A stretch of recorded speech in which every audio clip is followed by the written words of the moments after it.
আমাদেরকে নিয়ে ষষ্ঠ গণবিজ্ঞপ্তি করা হবে, এটা আমাদের আশা।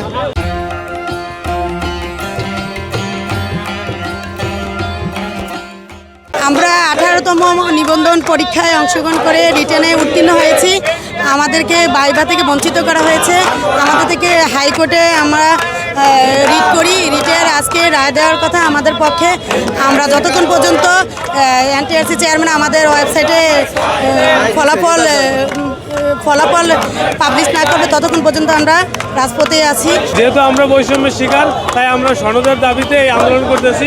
আমরা চাই সুপ্রিম কোর্ট যে রায়টা দিয়েছে ওই রায়টা যাতে বাস্তবায়ন হোক।